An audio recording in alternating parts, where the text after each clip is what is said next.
এটা কোষৰ আভ্যন্তৰীণ ৰোধ বা অন্তৰোধ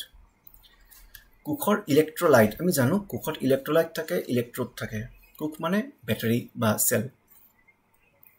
কোষৰ ইলেক্ট্ৰোলাইট আৰু ইলেক্ট্ৰোডৰ মাজত বিদ্যুৎ প্ৰবাহৰ প্ৰতি প্ৰদান কৰা প্ৰতিৰোধক কোষৰ আভ্যন্তৰীণ ৰোধ বা অন্তৰোধ বোলে যেহেতু আমি জানো সকলো বস্তুৰ কিবা না কিবা পৰিমাণৰ ৰোধ থাকে এটা ব্যাটাৰী বা এটা কোষ এটা সেল বনাবলৈ যিবোৰ পদাৰ্থ ব্যৱহাৰ কৰা হয় সেইবিলাকৰ নিশ্চিতভাৱে ৰোধ থাকিব এই গোটেই সমূহ ব্যাটাৰীটোৰ বা সেলটোৰ মুঠ কিমান ৰোধ হৈ আছে এইটো কোষটোৰ অন্তৰোধ বুলি কোৱা হ'ব সকলো কোষৰ অন্তৰোধ থাকে যদিও বেছিভাগ ক্ষেত্ৰতে ইয়াক কি কৰিব পাৰো আমি নেগলেক্ট কৰিব পাৰো কোষৰ অন্তৰোধ তলত উল্লেখিত কিছুমান কাৰকসমূহৰ ওপৰত নিৰ্ভৰ কৰিব প্ৰথমতে ইলেক্ট্ৰোলাইটৰ প্ৰকৃতি আমি এমোনিয়াম ক্লোৰাইড দিছো নেকি সোডিয়াম ক্লোৰাইড দিছো নে বেলেগ কিবা এসিড দিছো হেতু নিৰ্ভৰ কৰিব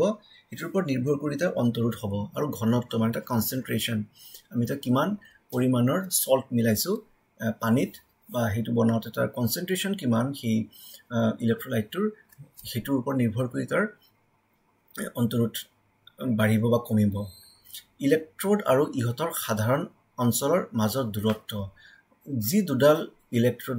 ব্যৱহাৰ কৰিছো তাৰ যদি এৰিয়াবোৰ বা ক্ষেত্ৰবোৰ বেছি হয় তেতিয়া হলে নিশ্চিতভাৱে ইয়াতে আয়নছবোৰ এনেকে আৰপাৰ হ'ব পাৰিব ভালদৰে তেতিয়া হলে তাৰ হয়তো ৰোধৰ মানটো কম হৈ যাব আৰু নিৰ্ভৰ কৰিব তাপমানৰ ওপৰত যিমান বেছি গৰম থাকিব তেতিয়া এই আয়নছবিলাক বেছিকে সচল হ'ব আৰু তাৰ অন্তৰোধটো কমি যাব পাৰে